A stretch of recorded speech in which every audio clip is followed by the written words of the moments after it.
साथियों नमस्कार। कृषि दर्शन के चौपाल कार्यक्रम में आप सभी का स्वागत है। हमारे कार्यक्रम का विषय है कृषि सामयिक चर्चा। इस विषय पर बात करने के लिए आज हमारे साथ विशेषज्ञ के रूप में यहाँ पर 3 एक्सपर्ट मौजूद हैं। सबसे पहले हम बात करेंगे डॉक्टर M.H. सेफी साहब। आप सहायक संचालक प्रमुख उद्यान भोपाल से हैं। दूसरे एक्सपर्ट के रूप में आज हमारे साथ हैं डॉक्टर J.K. कनौजिया जी। आप वैज्ञानिक उद्यानिकी कृषि विज्ञान केंद्र सीहोर से हैं। और तीसरे विशेषज्ञ के रूप में हमारे साथ हैं डॉक्टर S.K. तिवारी जी। आप वैज्ञानिक फसल उत्पादन कृषि विज्ञान केंद्र सागर से हैं। और साथ ही जैसा आप जानते हैं कि चौपाल कार्यक्रम बिना कृषकों के सफल कृषक भाई बहनों के होना संभव नहीं है, तो हमारे साथ कुछ सफल कृषक भाई बहन यहाँ पर उपस्थित हैं, तो उनका भी परिचय हम जानते हैं। आप एक एक करके अपना परिचय प्रदान करें। सर, मेरा नाम सिंगार मेवाड़ा है जी। मैं ग्राम बोरखेड़ी जिला भोपाल की किसान महिला हूँ जी। हमने आजीविका द्वारा समूह बनाया है जी। उसमें हम जैविक खेती का ही काम करते हैं। सब महिला को इकट्ठे करके और जैविक खेती के बारे में ही बताते हैं। जी। हाँ सर, मेरा नाम गुलाब सिंह मेवाड़ा है और मैं एक सफल किसान हूँ और मैं एफपीओ भी चलाता हूँ और एक दो एनजीओ चलाता हूँ। जी। मैं जयराम गायकवाड़ बघोली बैतूल से हूँ। जी। मेरा गौपालक और ऑर्गेनिक खेती का काम है। जी। मेरा नाम निखिल खरे है और मैं भोपाल से हूँ। मैं पशुपालन के साथ साथ कृषि का कार्य भी करता हूँ। सर, मेरा नाम अमित नागर है। मैं मध्य प्रदेश के रायसेन जिले के दिवटिया ग्राम से हूँ। मैं कृषि के साथ साथ पशुपालन का काम भी करता हूँ। नमस्कार सर, मैं भूरा सिंह मीना ग्राम खारपी तहसील उजूर जिला भोपाल से हूँ और मैं कृषक हूँ। गेहूँ चने की मैं खेती करता हूँ। नमस्कार, मेरा नाम अशोक मारण है। मैं ग्राम मेंढोरी जिला भोपाल से हूँ और मैं गेहूं की फसल करता हूँ। तो यहाँ पर कृषक भाइयों ने अपना परिचय दे दिया है। कार्यक्रम को आगे बढ़ाते हुए सबसे पहले हमारे पहले विशेषज्ञ डॉक्टर M.H. सेफी जी से मैं पूछना चाहूँगा। सर, आज के समय में कृषक, जहाँ पर युवा कृषकों की भी अगर हम बात करें तो परंपरागत खेती के साथ साथ उद्यानिकी में बहुत बढ़ चढ़कर हिस्सा ले रहे हैं, तो ऐसे समय पर सामयिक समय को देखते हुए, वर्तमान समय को देखते हुए कौन से सामयिक कार्य करने उद्यानिकी के क्षेत्र में आवश्यक हैं, उसके विषय में आप बताएं। देखिए, उद्यानिकी बहुत विस्तृत क्षेत्र है और बहुत ही लाभदायक क्षेत्र है। जी। जैसा हम जानते हैं कि पारंपरिक खेती के अंदर कोई लाभ आज के जमाने में रहा नहीं। जी। जी। खासतौर से उन किसानों के लिए बिल्कुल नहीं रहा जो दूसरों से करवाते हैं। जी। खुद कर रहे हैं तो हो सकता है उसकी उनकी लागत निकल रही है, कुछ प्रॉफिट या आय हो रही हो, लेकिन जो किसान दूसरों से करवा रहे हैं वो तो निश्चित रूप से घाटे हैं या बिल्कुल नो लॉस नो प्रॉफिट पे जाए। पक्की बात है। जी। कुछ भी अगर वो कहता मुझे 3 कम मिले तो झूठ बोल रहा है, वो गलत बात है। जी। इसका सिर्फ एक ही सॉल्यूशन है, बढ़ती हुई जनसंख्या, कम होता क्षेत्र, उसके लिए सिर्फ एक उद्यानिक फसलें आप अपनाइए, निश्चित रूप से आपकी इनकम बढ़ेगी। जी। और जो मेन चीज़ है, हमारा मुख्य अन्न है चावल, गेहूँ है, वो तो है ही, लेकिन इसके साथ हम जो पोषक तत्वों को, जो न्यूट्रिशन की कमी होती है, उसको हम पूरा नहीं कर पाते। उसका पूरा मतलब लगातार गेहूँ चावल के दाल का इस्तेमाल करते रहते हैं तो हमको जो पोषक तत्व हैं, माइक्रोन्यूट्रिएंट्स हैं, उसका हम दूर हो जाते हैं और इसका परिणाम ये होता है कि हमको डॉक्टर के पास जाना पड़ता है। कहीं विटामिन की कमी हो रही, कहीं मिनरल्स की कमी हो रही, वो आपको पैसे लेके दवाई लिखेगा और आपकी पूरी हो जाए। उसका तोड़ ये है कि आप हॉर्टिकल्चर को, उद्यानिकी फसलें अपनाइए। उद्यानिकी मतलब ये है कि आप उसके अंदर फलदार पौधे, नींबू, संतरा, आंवला, आम, अमरूद, सीजन हर मौसम की फसल लगाइए। उसके अंदर सारे पोषक तत्व वो दिए हैं जो हमको जरूरत है। जी। तो एक तो आपका जो पोषक तत्व है पूरी आपकी पूरी हो जाएगी। दूसरा, आपको बीमार होने की चांसेस कम हो जाएंगे। तीसरा और इम्पोर्टेंट चीज़ है कि आपको इससे निश्चित रूप से जो परंपरागत खेती, उससे डबल तो निश्चित फायदा आय होगी। जी। बहुत बढ़िया सर, लेकिन कहीं ना कहीं उद्यानिकी के लिए जब किसान आरंभ कर रहा है, शुरुआत कर रहा है, तो उसमें एक समय लग जाता है। तो उस निश्चित समय तक क्या उसका वो इंतजार करे या उसके बीच में उसी खेत में कुछ ऐसा प्रारूप अपना सकता है जिससे वो दूसरी खेती को भी कर सके? देखिए, हर चीज़ का सॉल्यूशन जी। जैसे आपकी मान सपोज 1 एकड़ ज़मीन है जी, पानी कम है, दोनों कंडीशन बता रहा हूँ, कम से कम क्षेत्र बता रहा हूँ आप जी। उसके अंदर आप फलदार भी लगा सकते हैं और सब्जियां भी ले सकते हैं जी। फलदार, चूंकि जो पौधे होते हैं, हम लोग किसान भाई अक्सर देखे, हम लोग पूरे जीवन में देखा है कि पौधों से पौधे की दूरी और कतार से कतार की दूरी का बिल्कुल ध्यान नहीं रखते जी। उनको कहीं से पौधा मिला जी, शासकीय योजना मिला, खरीद के लाए, पड़ोसी ने दिए, तो बेगोरी से कहीं भी उसको गड्ढा करके खोद दे दें जी। गड्ढा करके पौधा लगाना तो आदिकाल से चला आ रहा है जी। बिल्कुल साइंटिफिक इसका है कि आप उसको कितने गड्ढे का साइज रखें जी, कितनी पौधे से पौधे की दूरी रखें, कितनी कतार से कतार की दूरी रखें, जिससे इसकी पौधे की बढ़वात तेज हो जी, हमारा जो फल है वो ज़्यादा से ज़्यादा मिले और अच्छी क्वालिटी का मिले, ये इससे आपको निश्चित हो जाएगा। पहला तो इसमें आप उसको फलदार पौधों को जो भी आप लगा रहे, चाहे नींबू लगाएं, अमरूद लगाएं, आम लगाएं, तो आप डिस्टेंस बना लें कि इतने इससे नीचे हम नहीं रखेंगे, जमीन के हिसाब से करेंगे, चलेगा। दूसरा, आपको जो फलदार पौधे जैसा भी नहीं कि आज आपने लगाया कल से इनकम देना शुरू कर देगा, बिल्कुल यही उसके बीच में टाइम लगता है। तो आप उसके अंदर जैसे अमरूद, नींबू, इसमें आप आम, इनके बीच में आप जो भी परंपरागत सब्जी हैं वो लगा सकते हैं। बिल्कुल। तो आपको पूरे क्षेत्र का 1 एकड़ का इस्तेमाल हो जाएगा, और जो खाद पानी आप सब्जियों के ले रहे हैं वो फलों को मिल जाएगा, आपको जो फलदार पौधे हैं वो फ्री में तैयार हो जाएंगे। बहुत बढ़िया सर, वाकई देखिए अगर इन बातों का आप ध्यान रखते हैं तो ऐसा बिल्कुल भी नहीं होगा। जहां पर वही प्रश्न आया था कि अगर उद्यान की खेती आप शुरू कर रहे हैं तो ऐसा तो नहीं है कि कुछ महीनों में ही आपको लाभ मिल जाएगा। अगर आप इस जो अभी सर ने यहाँ पर बात बताई, अगर इस ज्ञान का, इस बात का ध्यान रखते हैं तो आपको फ़ायदा होना बहुत ही जल्दी शुरू हो जाएगा।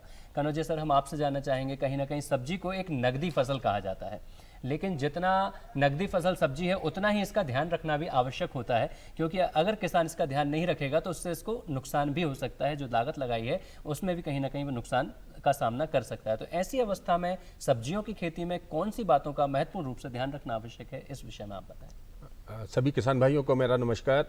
साथियों, जहाँ तक सब्जियों की बात है तो सब्जियाँ नकदी फसलें ही नहीं है, बल्कि हमारे किसान परिवारों के लिए और हमारे शहरी लोगों के स्वास्थ्य के लिए बहुत ही महत्वपूर्ण है। और पिछले कुछ वर्षों से अगर हम देखें तो हमारे पूरे ही मध्य प्रदेश में सब्जियों की खेती की तरफ किसानों का रुझान बढ़ा है, और इसका मुख्य जो कारण है वो वही है कि इस फसल से हमारे किसानों की त्वरित आमदनी तो होती ही होती है, साथ ही साथ अधिक आमदनी भी इन फसलों से मिलती है। अब महत्वपूर्ण बात यह है कि अन्य फसलों की तुलना में जब हम सब्जियों की बात करते हैं, चूंकि इनके उत्पादन की क्षमता अधिक होती है, प्रति इकाई क्षेत्रफल से हमको अधिक उत्पादन मिलता है, तो देखरेख और परवरिश की भी अधिक जरूरत पड़ती है। इसमें मुख्य रूप से जो महत्वपूर्ण बातें हैं सब्जी के उत्पादन में, एक तो सबसे महत्वपूर्ण बात है कि बीजों की जो गुणवत्ता है उस पर हम विशेष तौर से ध्यान रखें, और इसके लिए हमारे जो भारत सरकार की राज्य शासन के जो संस्थान हैं वहाँ से नई नई प्रजातियाँ निकाली जा रही हैं, उन प्रजातियों का हमारे किसान भाई उपयोग करें। दूसरा, जो पोषण प्रबंधन है वो बहुत महत्वपूर्ण है। जबकि उत्पादन अधिक होता है तो पोषण स्तर भी मिट्टी से मतलब ज़्यादा अवशोषित करती हैं फसलें, तो उसके लिए हमें जो हमारी परंपरागत फसलें हैं, जिनमें खासतौर से हम जो गेहूँ चना में नाइट्रोजन, फास्फोरस, पोटास तक सीमित रह जाते हैं, यहाँ पर हमको सूक्ष्म पोषक तत्वों की तरफ भी सब्जी फसलों के उत्पादन में ध्यान देने की जरूरत है। अगर ऐसा नहीं करते तो कई तरीके के रोग जो है उनके प्रकोप बढ़ते हैं, फिर किसान बहुत सारी दवाइयों का इस्तेमाल करने लग जाता है। जैसा कि वर्तमान में हम देख रहे हैं कि जितने भी हमारे किसान, सब्जी उत्पादक किसान हैं, वो बहुत बड़ी मात्रा में कीटनाशकों का और रोगनाशकों का, मतलब फफूंदनाशक दवाइयाँ, एंटीबायोटिक दवाइयाँ हर सप्ताह एक बार उसमें छिड़काव, तो ये सब जो जरूरत उनको पड़ रही है, कहीं ना कहीं मिट्टी से तालमेल फसल का नहीं बैठ पा रहा है या पोषण वो नहीं मिल पा रहा है। हमारे किसानों के भी ये अपने अनुभव है कि जब पहले की जो सब्जियां होती है और आज भी अगर हम देखें घूड़े पे उगा हुआ पौधा, एक उदाहरण का मतलब मैं किसान भाइयों को देना चाहता हूं कि आज हमारे ग्रामीण अंचल में जो घूड़े के किनारे कोई भी पौधा अगर गिलकी का, कद्दू का, लौकी का लगा दिया जाता है, उसे कोई और खुराक देने की जरूरत नहीं होती है, कोई दवा देने की जरूरत नहीं होती, और भरपूर सब्जियां घर की उससे निकल के आती है, उसमें कोई बीमारी आदि भी नहीं लगती है। तो ये एक इंडिकेटर भी है कि कहीं ना कहीं उसको वो सारे पोषण मिल रहे हैं जो पौधे को जरूरत है। तो इसलिए सूक्ष्म पोषक तत्वों की तरफ भी ध्यान देने की आवश्यकता अहम हो गई है। और इनमें मुख्य रूप से जैसा कि हमारे पूरे प्रदेश का अगर हम औसत देखें तो वर्तमान में जो मिट्टी परीक्षण के आंकड़े निकल के आ रहे हैं उनमें आयरन तत्व की कमी, जिंक पोषक तत्व की कमी और सल्फर, इन तीनों पोषक तत्वों की कमी बड़ी उसमें देखी जा रही है और बड़ी तेजी से उसमें गिरावट आ रही है। तो ऐसी स्थिति में और भी जरूरी हो जाता है कि हमारे किसान भाई सूक्ष्म पोषक तत्वों की तरफ भी अपने सब्जी उत्पादक खासतौर से जो किसान है उस पर उनको ध्यान देना है, और रोग प्रकोप होने पर ही फिर हम जो अनुशंसित फफूंदनाशक दवाइयां हैं जिनमें मुख्य रूप से कार्बनडाजिम प्लस मैंकोजेब या थायोफिनेट मिथाइल एजास्ट्राबिन प्लस टेबुकोनाजोल अलग अलग परिस्थितियों में हमें उपयोग करना है। मौसम की परिस्थितियों को भी किसान भाइयों को ध्यान रखना है, खासतौर से सब्जी उत्पादक किसानों को। मौसम में आर्द्रता अधिक होने पर, मतलब नमी अगर अधिक है, तापमान में भी अगर बढ़ोतरी हो रही है, तो ऐसी स्थितियां जो है हमारे फसलों में रोग प्रकोप बढ़ाने की ओर अग्रसर होती है। तो इन बातों को भी थोड़ा ध्यान रखना है और हमें हमारे किसान भाइयों को अलर्ट रहना है। और यहाँ पर एक बात मैं ये कहूँगा कि बेशक सब्जियों से अधिक उत्पादन मिलता है, अच्छी आमदनी भी होती है, लेकिन ये ध्यान भी रखने की जरूरत है कि हम किन रसायनों के आधार पर इनका उत्पादन कर रहे हैं। कहीं जहां हम सब्जियों को अपने स्वास्थ्य के लिए बहुत बेहतर मानते हैं, कहीं वो उल्टा तो नहीं हो रहा है कि वो सब्जियां हमारी इतनी जहरीली हो जाती हैं कि कहीं हमारे स्वास्थ्य को गलत तरीके से प्रभावित तो नहीं कर रही है। ये बात भी हमारे उत्पादक किसान भाइयों को ध्यान रखने की आवश्यकता। और कई एक ऐसे उपाय हैं जहां हम इंटीग्रेटेड पौध संरक्षण की बात करते हैं, जिनमें हम गर्मी की गहरी जुताई, बीजों का उपचार और स्टिकी टैप, रस चूसक कीटों को, या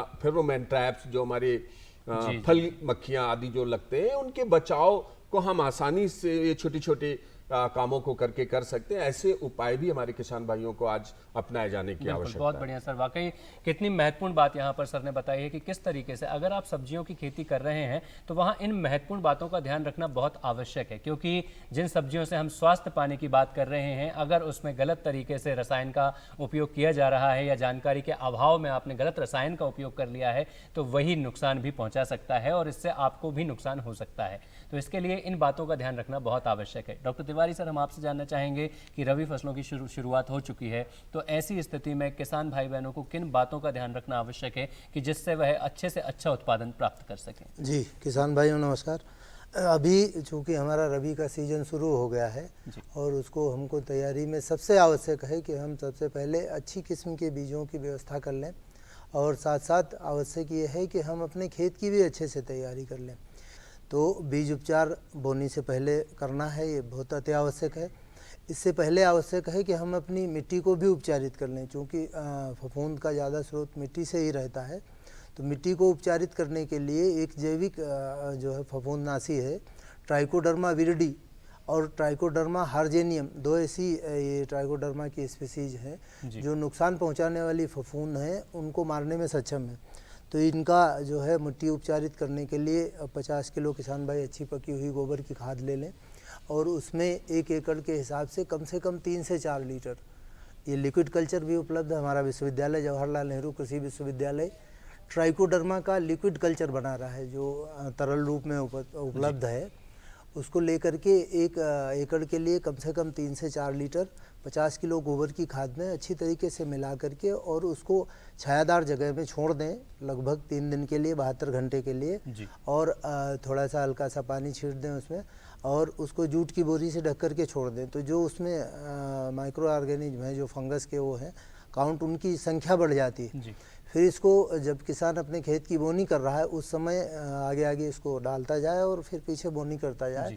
तो ये मिट्टी में डालने के बाद दबना आवश्यक है, और ये आवश्यक है कि जिस समय खेत में प्रयोग कर रहे हैं इसको मिट्टी में पर्याप्त नमी होना चाहिए, क्योंकि ये जीवित हैं, ऑर्गेनिज्म हैं, तो इनको भी जो है जो कि सर अगर वर्तमान समय में बनी हुई है पर्याप्त नमी है, तो ऐसी स्थिति में उसको खेत में बोने से पहले डाल दें और डालने के बाद मिट्टी में दबा दें। तो इससे जो कुछ हमको नुकसान पहुंचाने वाली फफूंदे ज़मीन में उपलब्ध हैं वो सब मरेंगी। और इसमें सबसे बड़ा ये है कि ये कोई किसी प्रकार का केमिकल नहीं है, ये जैविक ही है। फफूंद की प्रजाति है जो फफूंद को मारनी, नुकसान करने वाली फफूंद को मारती है।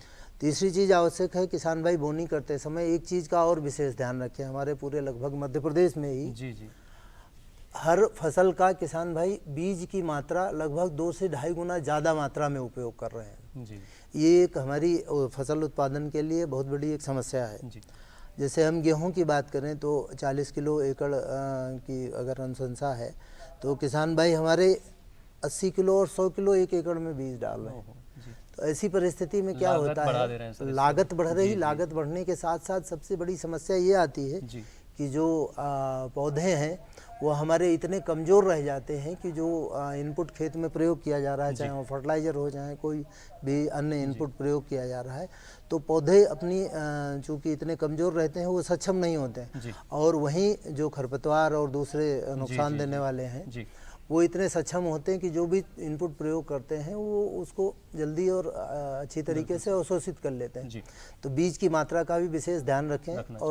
और ये भी आवश्यक है कि अभी कतार से कतार की दूरी, जो पौधों को जितना स्पेस मिलना चाहिए उतना स्पेस नहीं मिल रहा है, तो उसको भी ध्यान रखें। होते समय इस चीज़ का विशेष वाकई ध्यान इससे और अच्छा डेवलपमेंट होगा। और बहुत ही अच्छी बात यहाँ पर बताई, एक बहुत ही महत्वपूर्ण बिंदु पर सर ने बात करी कि जिस प्रकार से आज के समय में कृषक यह कई बार सोच लेते हैं कि अधिक बीज का उपयोग अगर हम 1 एकड़ में करेंगे तो शायद ज़्यादा उत्पादन हमें मिल जाएगा, लेकिन इससे आपको नुकसान ही हो जाता है। इसलिए सही मात्रा का उपयोग करना बहुत आवश्यक है, जिससे आपको नुकसान नहीं होगा और आपको लाभ की प्राप्ति होगी। और जैसा सर ने बताया कि कतार से कतार की दूरी, पौधे से पौधे की सही दूरी अगर रहेगी तो इससे उसका बहुत ही सही विकास होगा और फसल बहुत ही अच्छी होगी।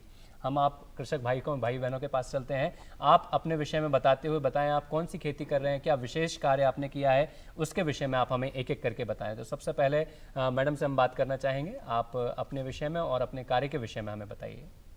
सर, हम जैविक खेती के बारे में तो ये कहते हैं कि घर में जब तक पशुपालन नहीं होता है, जब तक जैविक खेती नहीं होती जी। पशुपालन का होना भी जरूरी है घर जी। में। तो गाय पालना, भैंस पालना जी करते हैं हम सब महिला के द्वारा, सबसे बोल के महिला उनको जी। और जैसे पशुपालन बिल्कुल बिल्कुल, करते आपने हैं समूह भी जो बनाया है जैविक खेती का। जी तो जैसे बर्मी बेट के द्वारा हमने बर्मी बेट लगवा दिया जी। जैविक खेत। और तो ये घोड़े जो पक्के बनते हैं ना, जी जी वो घोड़ो बनवा के उसमें जैविक खाद, केचुआ खाद बनवा के और हम खेती। जी। महिलाओं को किस प्रकार से आपने जागरूक किया है, जो समूह की आपने बात की थी उसके विषय में आप बताएं।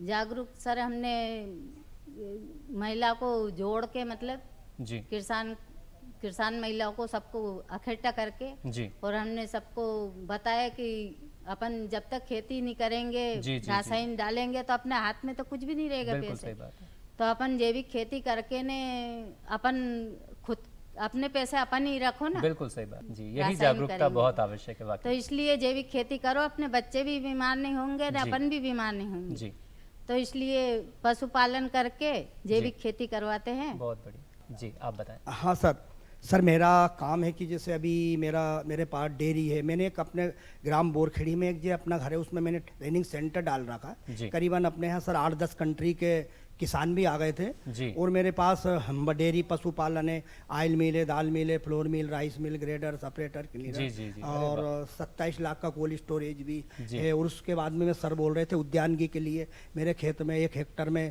नींबू है, अमरूद है, आंवली है, जी। चीकू है, बादाम है। कुल मिला के सर मैंने ऐसा बहुत कोई सा फायदा शासन का और न ऐसा कोई किसान नहीं करे वो मैंने नहीं छोड़ा है। सारी व्यवस्था कर रखी है जी, जी, जी। ताकि अपना ट्रेनिंग सेंटर है, उसमें बहुत किसान आते रहते बहुत हैं रोज। बढ़िया। और अभी मैंने एक काम चालू किया सर कि अभी से मैंने तैयारी की है जी। कि जो मार्च अप्रैल मई में पानी की दिक्कत हो जाती तो किसानों को मैं प्रधानमंत्री कृषि सिंचाई योजना के से मैं लाभ किसानों को प्राप्त करवा जी। के। और अभी से सर उनको जैसा ड्रिप आपने उद्यानिकी से सर ड्रिप और मिनी स्प्रिंकलर से किस प्रकार से किसान जल बचाओ जी। पे खेती करे और सब्जी करे। हमारा क्षेत्र सर बहुत सब्जी बढ़िया। का क्षेत्र है हमारा जी, गांव। जी, जी, हमारे क्षेत्र से हमारे गांव से ही 4 गाड़ी प्रतिदिन सब्जी आती है भोपाल में। बहुत तो ताकि किसान अगर ड्रिप से खेती करेगा तो 80% पानी बचेगा। पानी और बहुत अच्छी चीज़ें बताई, बाकी कई लोगों को जागरूक किया, मोटिवेट किया। आप बताएं। सर मेरा गौपालन और ऑर्गेनिक खेती का काम है। हम लोग दूध का प्रोडक्शन भी करते हैं और दूध भी सप्लाई करते हैं, दूध के प्रोडक्ट बना करके भी सप्लाई करते हैं जी। उस गोबर से हम लोग टेल टू टेल गौशाला का निर्माण किया। ऑटोमेटिक गोबर का निस्तारण होता है, जी। वो गोबर गैस में जाता है। गोबर गैस से गैस निकालने के बाद में गोबर जब ठंडा हो जाता है उससे हम वर्मी कंपोस्ट बनाते हैं। वर्मी कंपोस्ट बना करके हम लोग जिस ज़मीन से, जिस धरती माँ से लिया था वहाँ पे हम वापस करते जी। हैं और इससे उत्पादित अनाज को हम अच्छे रेट में बेचते हैं, जिसका मूल्य निर्धारण हम स्वयं करते जी हैं। जी जी और एक सेफी साहब से एक क्वेश्चन है हमारा जी। कि वर्मी कंपोस्ट भी हम सप्लाई करते, वर्मा भी सप्लाई करते, क्योंकि हमारे पास में गौवंश बहुत है। हमारे पास में 15-20 कुंटल गोबर पर डे होता है, जी। जिससे गोबर गैस बहुत बनती है। क्या इस गैस को अपन गैस से लिक्विड में परिवर्तित कर सकते तो अपन इसको भी सप्लाई करके आमदनी कमाए? बिल्कुल बिल्कुल। ऐसा कुछ हो सकता नहीं, है क्या? देखिए क्या हो रहा है, जो अभी गैस जो है ना जी वो बड़े पैमाने का प्रोजेक्ट है मेरा। जी कर सकते हैं, लेकिन जैसे जो नेचुरल गैस होती है, जो हमारी पेट्रोलियम गैस होती है, वो भी गैस फॉर्म से आके लिक्विड में आते हैं, लेकिन बड़े प्रोजेक्ट होते हैं। जी अभी आपका छोटी यूनिट है जी। और उससे आपको लेने के लिए फिर नए सिरे से प्रोसेस में जाना पड़ेगा गैस को लिक्विड में बनाने के लिए। लंबा प्रोजेक्ट है। जी बेहतर ये रहेगा आपको इनिशियल स्टेप बढ़ाने के लिए जितना आपके गैस का उत्पादन है आप स्वयं यूज़ कीजिए और आपके गांव वालों को तय करके उनको सप्लाई कीजिए। बहुत बढ़िया। उनको छोटा मोटा जो भी आप मिनिमम चार्जेस भाई रखें कि आप हमको 100 रुपये 200 रुपये महीना या 300 रुपये महीना देना, आपके मुझे गेस्ट का आप कास्ट है वो आप दे दो, आपके चूल्हे तक गैस हम पहुंचा देते हैं। बहुत बढ़िया। ये सबसे अच्छा था। मेरा नाम निखिल खरे है और मैं भोपाल से ही हूँ। मेरा पशुपालन का मुख्य कार्य है, उसके साथ साथ मैं खेती किसानी का काम भी करता हूँ। कुछ सब्जी उत्पादन, कुछ फल उत्पादन और कुछ एग्रीकल्चर के जो गेहूँ और धान का इस टाइप का भी कुछ काम है जी। तो इस प्रकार से हम दूध का जो विपणन होता है पूरा, उसका दही और ये पनीर बना के और दूध का डायरेक्ट जो होता है उत्पादन वो भी होता है। उसमें एक कनौजिया साहब से एक छोटा सा क्वेश्चन है कि ठंड के दिनों में जो पाले का प्रभाव होता है उसके लिए कुछ तो आप बता दें कि उससे रोकथाम कैसे करें। हाँ बिल्कुल, देखिए आमतौर पर कई बार ऐसी स्थितियां निर्मित होती हैं कि अचानक, पाला क्या होता है कि अचानक मौसम का एक परिवर्तन है कि तापमान जिसमें बड़ी तेजी से नीचे गिरता है, और वो तापमान अगर 5 डिग्री 6 डिग्री की गिरावट अचानक होती है तो फसलें हमारी प्रभावित होती हैं, और ख़ासतौर से जो सब्जी की फसलें हैं वो ज़्यादा प्रभावित होती हैं। जैसे ही सर्दी के समय में तापमान में गिरावट की थोड़ी सी भी संभावना हो, सबसे पहला काम तो हमारे किसान भाइयों को क्या करना है कि अपने फसलों को पानी देना है, मतलब सिंचाई विधिवत करते रहें, या सर्दी के आसार दिखे तो हमारे खेतों में इतनी नमी बनी रहे कि बर्फ जैसे जमने की संभावना ना हो। उससे क्या होता है, पानी की नमी होने पर पौधे के अंदर में पानी की अधिक मात्रा होती है और उसका जो अंदर का मतलब तंत्र है वो बेहतर तरीके से काम करता है। ये एक बेहतर विकल्प है। दूसरा, आमतौर पर सब्जियों में भी देखने में आता है कि पोटास पोषक तत्व का हम उपयोग नहीं करते, तो ऐसी संभावना वाले क्षेत्रों में हमें अपनी फसलों में पोटास पोषक तत्व का उपयोग जरूर करना चाहिए। तीसरा एक पोषक तत्व है सल्फर। सल्फर की अगर मतलब पर्याप्त उपलब्धता अगर हमारी मिट्टी में या फसलों में है तो भी हमारे पाले का जो असर है ऐसी फसलों को कम होता है, और इनकी पूर्ति के लिए सबसे बेहतर विकल्प वही है कि अगर हम जैविक खादों का उपयोग अपने खेतों में करें। आमतौर पर आप देखेंगे जहां जैविक खादों का उपयोग सही मात्रा में, ठीक मात्रा में किया गया है, वहां पर पाले से भी फसलें हमारी कम प्रभावित होती हैं। बिल्कुल, बहुत बढ़िया। मैं मध्य प्रदेश के रायसेन जिले में जो दिवटिया गांव है वहाँ से हूँ। सर मैं जैविक खेती के साथ साथ पशुपालन का काम भी करता हूँ। मेरे पास 40 से 50 साहीवाल गाय हैं जी, और उनका दूध का प्राइस भी हम ही तय करते हैं जी। सामान्यतः वो 90 रुपये प्रति लीटर के हिसाब से जाता है, और जो हम जैविक खेती करते हैं वो समर्थन मूल्य से लगभग 3 गुना प्राइस पे जाती है। वो प्राइस भी हम ही तय करते हैं, वो समर्थन मूल्य के ऊपर निर्भर नहीं है। बाकी आज के समय में कृषक का इतना जागरूक होना बहुत आवश्यक है। सर मैं सैफी सर से एक सवाल पूछना चाहूँगा। सर जैसे आपने बताया पौधे लगाने के बारे में, तो सर मैं अपने 1 एकड़ ज़मीन पे वो अमरूद के पौधे लगाना चाहता हूँ, तो उसमें मैं पर्याप्त दूरी वो रखूँगा जो आपने बताया, तो उस बीच में हम वो जो गैप है उस पर चने की फसल लगा सकते हैं क्या? बिल्कुल, जो भी आपकी जो रेगुलर क्रॉप्स हो बिल्कुल लगा सकते हैं, कोई कमी नहीं है ना, बिल्कुल लगा सकते हैं। बहुत बढ़िया जी। आप नमस्कार सर, मैं भूरा सिंह मीना, ग्राम खारपी, भदभदा रोड, भोपाल से हूँ, और मैं गेहूँ और चने की खेती करता हूँ। सर ने बताया कि फंगस जो होती है वो बीमारी मिट्टी में होती है, और बताया उन्होंने गोबर का खाद और कुछ मिला के और अपन उसको रखें और उसको छिड़काव करें और पीछे से अपन बोनी करें। यहाँ तक समझ में आ रहा है, लेकिन पहले गेहूं में कीट नहीं लगती थी, आजकल क्या ये भी प्रकोप बहुत ज़्यादा है, उसके लिए हमें अभी से क्या तैयारी करनी चाहिए? सर आप इस विषय में अगर जी बहुत अच्छी बात। देखिए हमने कहा कि जलवायु परिवर्तन हो रही है, सब लोग महसूस कर रहे हैं जी। और जलवायु परिवर्तन से सबसे ज़्यादा प्रभावित होने वाली हमारी कृषि ही है। अभी गेहूं में कीड़े की भी समस्या, कीड़े के साथ साथ फफूंद की समस्या गेहूं में कभी नहीं आती थी, वो भी अभी पिछले कई वर्षों से देखने में आ रही। कीड़ों की जो समस्या आती है उसमें जो सबसे ज़्यादा समस्या आती है इसमें रस चूसक कीड़ों की जी। और अगर ये समस्या कहीं आती है, जड़ माहू गेहूं में सबसे ज़्यादा लगता है।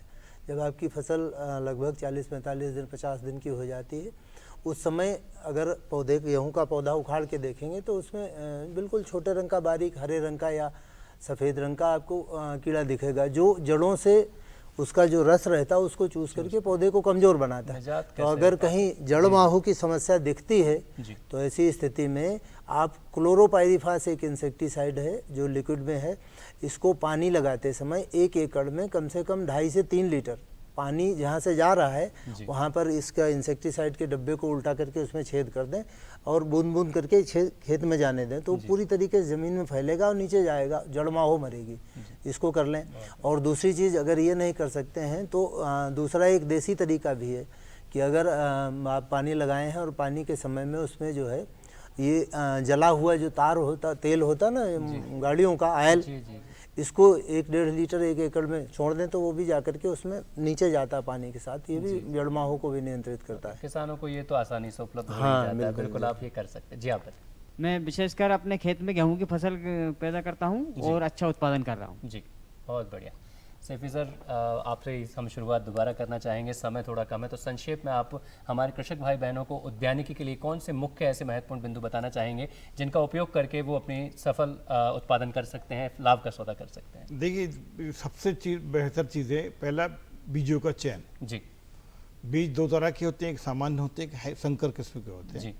तो संकर किस्म निश्चित रूप से उत्पादन ज़्यादा देते हैं। जी। तो संकर किस्मों को अगर आप यूज़ कर रहे हैं तो उसी प्रोपोर्शन में, उसी अनुपात में आपको आपका उर्वरक भी देना पड़ेगा, पहली चीज़।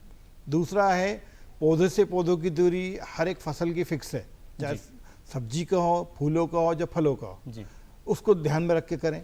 तीसरा होता है आपकी ज़मीन कितनी गहरी है। कहीं ज़मीन 6 इंच होती है, कहीं मट्टी होती है, कहीं 3 फीट तक मट्टी होती है। तो मट्टी की उपलब्धता, गहराई कितनी है मट्टी, उसके हिसाब से अपने फसलों का चयन करें। जी। सैफी सर, हमारे साथ जुड़ने के लिए, इतनी अच्छी जानकारी साझा करने के लिए उद्यानिकी के विषय में आपका बहुत बहुत धन्यवाद। कन्नौजिया सर, आपने सब्जी की खेती के विषय में बहुत महत्वपूर्ण बातें हमारे कृषक भाई बहनों को बताई, आपका बहुत बहुत धन्यवाद। तिवारी जी, आपने रबी फसलों के विषय में जानकारियाँ दी कि किस प्रकार से शुरुआत से लेकर अंत तक अगर कृषक भाई उनकी बातों का ध्यान रखें तो उनको कभी भी नुकसान नहीं होगा। और हमारे कृषक भाई बहन, आप यहाँ पर आए, आपने अपनी बातें साझा करी, अपने अनुभव हमारे दर्शकों के साथ साझा किए, आप सभी को भी बहुत बहुत धन्यवाद।